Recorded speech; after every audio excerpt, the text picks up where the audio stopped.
SWBS. 여기는 진리의 소리, 젊음의 소리.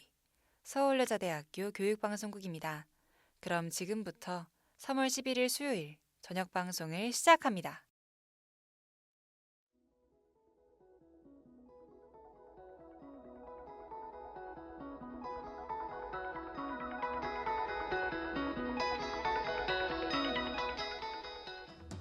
슈니들이 똑똑해지는 라디오 슈똥라 수요일 방송을 시작합니다. 안녕하세요, 김지원입니다. 안녕하세요, 박정민입니다.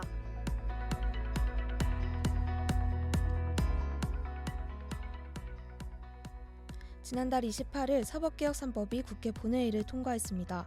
이번 개정안은 재판 과정의 책임성을 높이고 국민의 기본권을 더욱 보호하겠다는 취지를 담고 있는데요. 하지만 야당에선 사법부의 독립성을 침해하는 문제가 생길 수 있다는 우려의 목소리가 나오고 있습니다.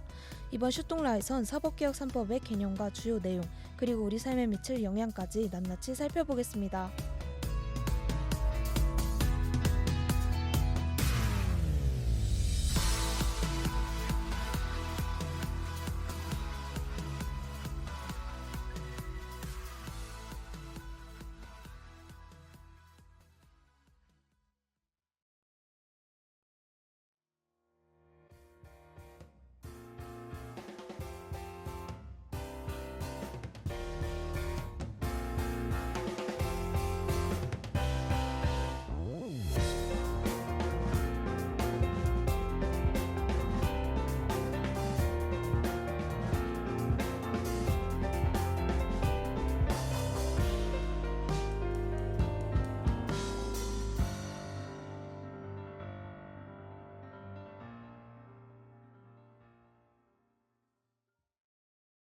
최근 사법개혁 3법이 국회 본회의를 통과하게 되면서 우리 사법체계가 큰 변화를 맞게 된다고 들었어요.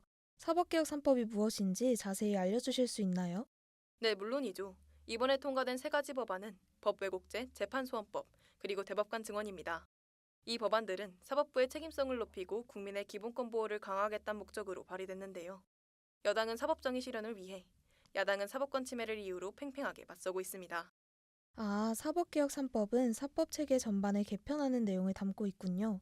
기자님, 각 법안에 대해 구체적으로 알고 싶은데 우선 법 왜곡죄는 어떤 내용을 담고 있나요?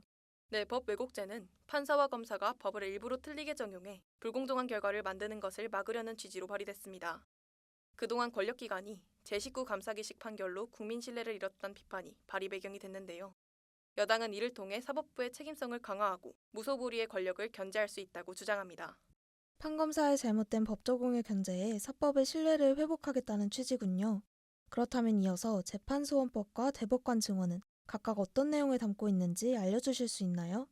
재판소원은 국민의 기본권 보호를, 대법관 증언은 재판 지연 해소를 가장 큰 목적으로 내세우고 있습니다.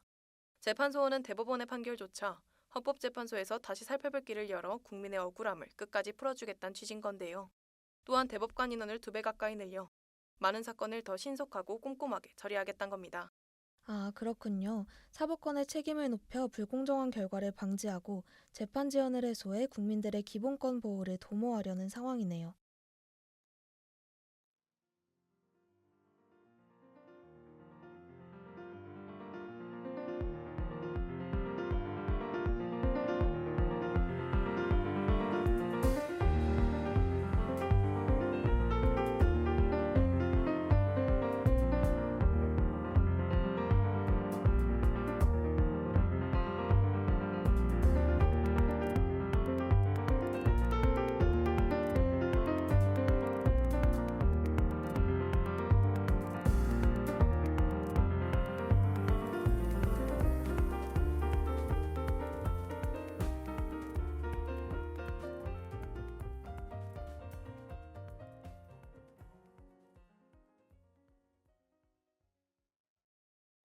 기자님, 취지를 들어보니 국민의 권익을 위한 결정이라는 건데 기존에도 공무원의 권한남용을 처벌하는 직권남용죄가 있잖아요. 이번에 도입되는 법 왜곡죄는 어떤 점에서 차이가 있는지 궁금해요. 네, 개정안에 따르면 판검사가 법을 왜곡 적용할 경우 10년 이하의 징역 및 10년 이하의 자격정지에 처해집니다. 기존엔 직권남용죄 적용이 까다로워 처벌이 어려웠던 사법행위들을 구체적으로 명시해 사법책임을 강화했는데요. 다만 야당은 이 조항이 판사의 소신 있는 양심 판결을 위축시켜 오히려 정의를 해칠 수 있다고 경고합니다.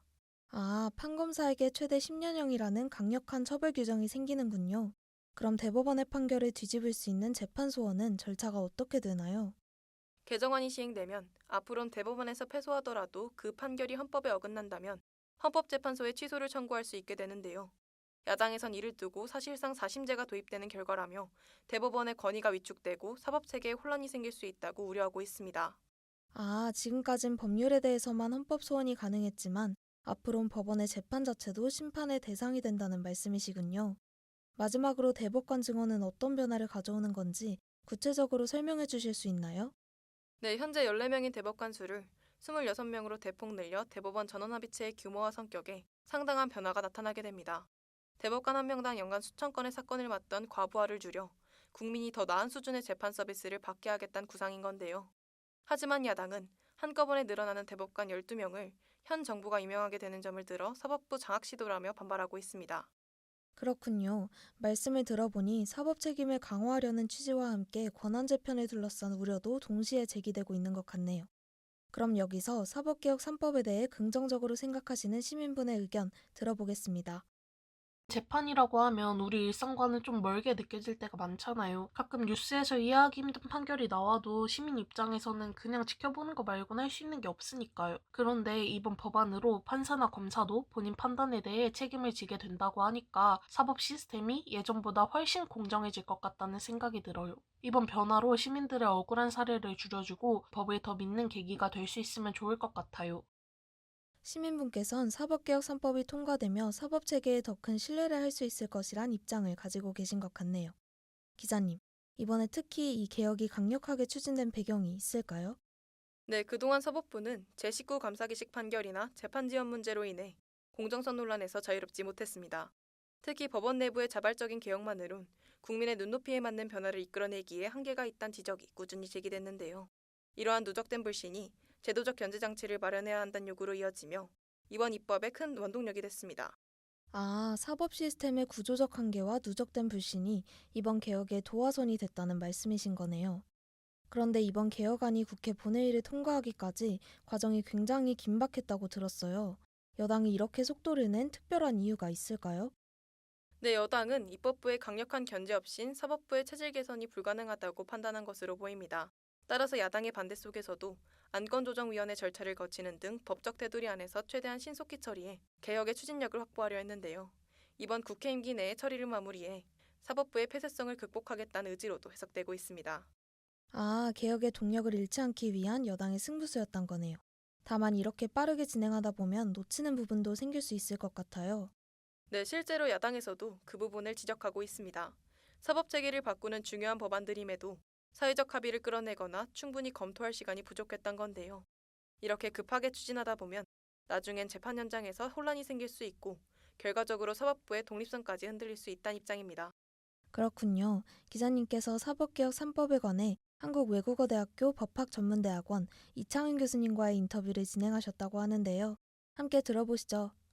법 왜곡죄 같은 경우는 이제 판검사들이 법을 잘못 적용해서 무죄가 된다든지 또 조작 기소를 한다든지 그런 우려 때문에 만들게 됐지만은 실제로 그 법이 적용돼 가지고 처벌받게 될 경우는 거의 생기지 않을 것 같습니다. 그리고 재판 소원 제도는 모든 것이 다 헌법에 의해서 위헌이 돼서는 안 되기 때문에 위헌 법률 심판을 한 번 더 확인하겠다는 것입니다. 그리고 대법관 정원법은 좀 신속하게 재판을 진행하기 위해서 대법관 수를 좀 늘리겠다는 그런 취지입니다. 법 왜곡죄가 시행이 된다면은 수사나 재판에 불만이 있는 사람들이 판검사를 고소나 고발하는 경우가 많이 생기겠죠. 그렇기 때문에 실제로 판검사들이 수사를 받게 되고 경우에 따라서는 재판도 받게 되는 경우가 생기기 때문에 아무래도 판검사들이 법 적용을 해서 수사하고 재판하는 과정에 굉장히 압박을 느끼게 되고 고소 고발 자체를 받기 싫어서라도 소극적인 행동을 하게 되고 그러다 보면은 재판이나 수사가 또 지연이 되고 제대로 어려운 사건은 빨리 해결이 안 되기 때문에 많은 부작용이 생길 것으로 걱정이 됩니다. 그리고 재판 소원 제도도 마찬가지로 최종적으로 대법원에서 확정되는 게 아니고 헌법재판소에서 확정되기 때문에 재판이 굉장히 지연이 되고 경우에 따라서는 사심제로 운영이 되어서 소송 비용도 많이 들게 되고 결과가 빨리 나오지 않기 때문에 굉장히 어려움이 많이 생길 것 같습니다. 법을 만들 때부터 그 시급에 대한 대응 방안에 대해서는 전혀 고려하지 않았기 때문에 시행 초기에 발생하는 문제가 생기면 법을 개정하든지 법을 폐지하든지 그런 방안을 적극적으로 준비를 해야 되지 않겠나 생각이 듭니다. 기자님, 앞서 야당이 이번 사법 3법 개혁에 대해 반발하고 있다고 하셨는데 구체적으로 어떤 쟁점들이 충돌하고 있는지 궁금해요. 네, 우선 야당은 법 왜곡죄가 도입되면 판사가 소심 판결 대신 정치권의 눈치를 보게 될 수 있다며 우려합니다.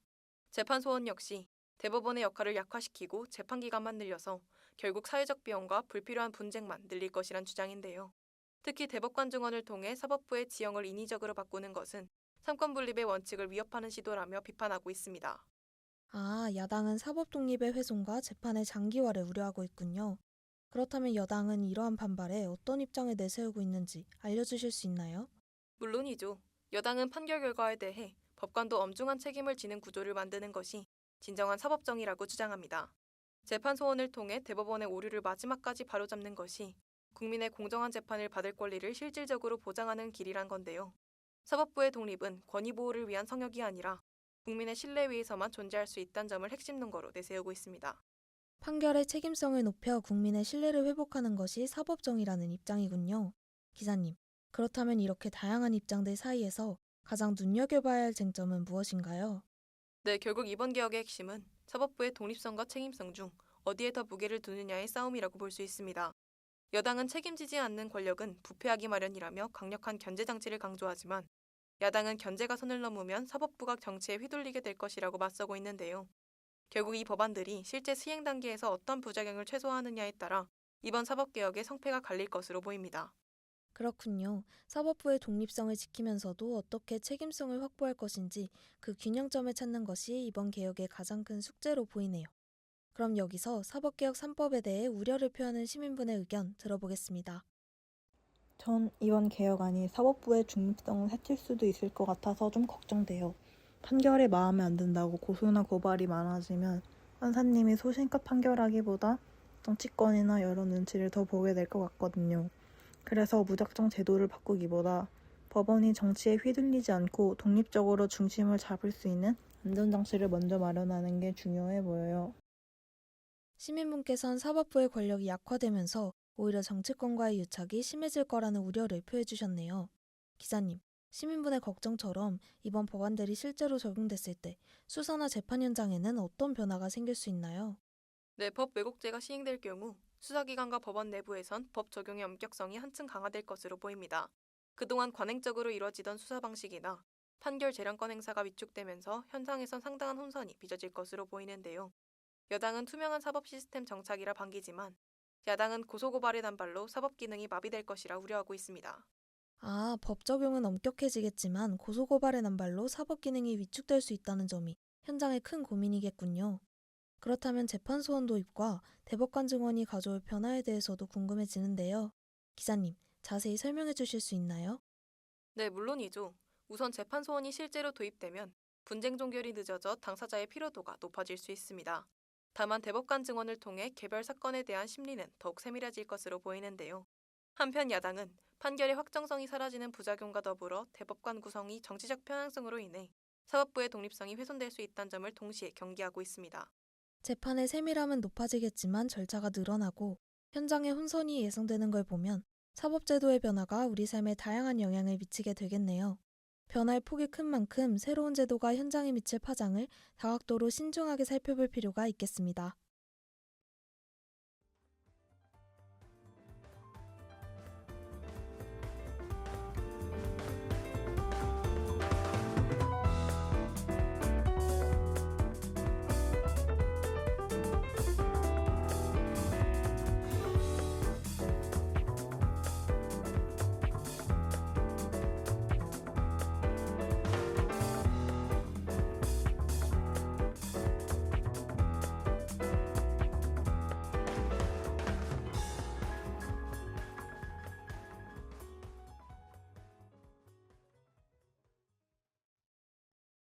기자님, 이번 법안들이 선언적인 의미를 넘어 실질적인 변화를 만들려면 가장 먼저 해결해야 할 과제는 무엇인가요? 네, 법안이 실제 시행되기 전까지 법 왜곡의 기준을 명확히 하는 하위 법령 정비 작업이 가장 시급합니다.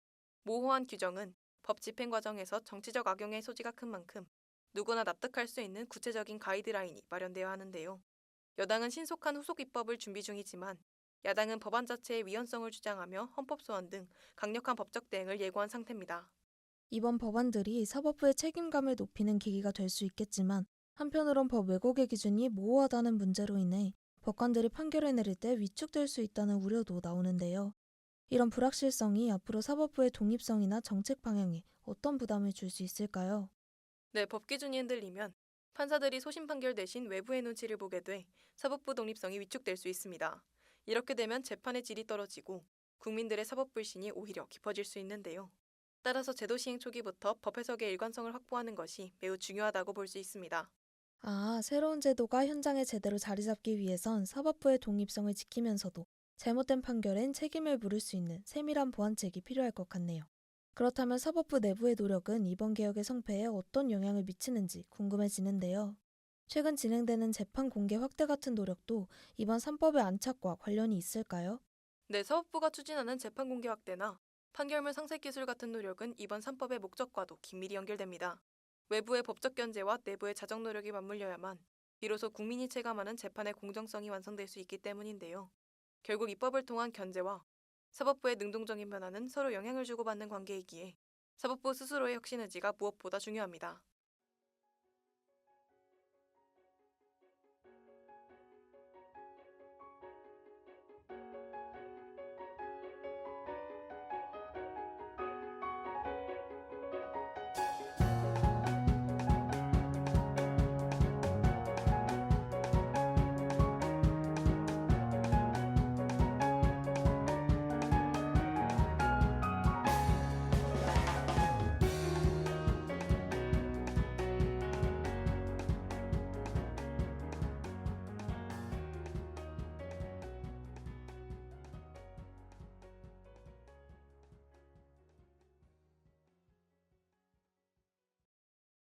오늘 기자님과 사법개혁 3법의 통과와 그 영향에 대해 알아봤는데요. 우리나라 사법체계가 거대한 전환점에 서 있는 상황에서 앞으로의 변화는 우리 삶에 아주 큰 영향을 미칠 것 같습니다. 오늘 이야기를 통해 법이라는 것이 단순히 조문이 아니라 우리 사회의 신뢰를 지탱하는 근간이라는 점을 다시금 실감하게 됐는데요. 기자님은 어떻게 보셨나요? 네, 저도 그렇게 생각합니다. 이번 사법개혁 3법은 단순히 제도의 변화가 아니라 우리 사회가 사법부에 요구하는 책임의 무게가 그만큼 무거워졌음을 보여주는 지표라고 느꼈는데요. 그렇기 때문에 앞으로도 이 제도들이 현장에서 어떻게 작동하는지 관심 있게 지켜보고 우리 권익에 어떤 변화를 줄지 꾸준히 알아보는 자세가 필요할 것으로 보입니다. 네, 그럼 오늘의 슈똥란은 여기서 마치겠습니다. 더 유익한 주제로 또 만나요. 여러분 감사합니다.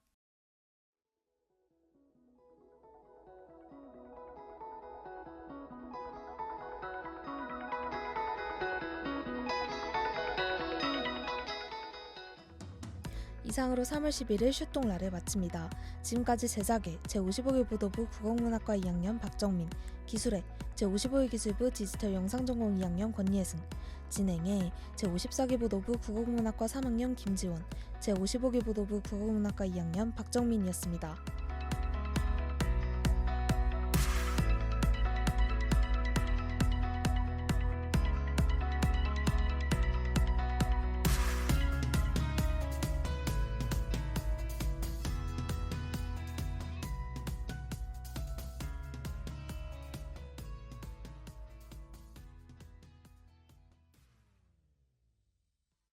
지금까지 여러분께서는 SWBS 서울여자대학교 교육방송을 들으셨습니다. 서울여자대학교 방송은 월요일부터 목요일까지 저녁 5시 40분부터 6시까지 총 20분간 정규 방송을 하고 있습니다. 지금까지 청취해주신 여러분께 감사드리며 이상으로 3월 11일 수요일 정규 방송을 모두 마치겠습니다. 여기는 진리의 소리, 젊음의 소리, 서울여자대학교 교육방송국입니다. SWBS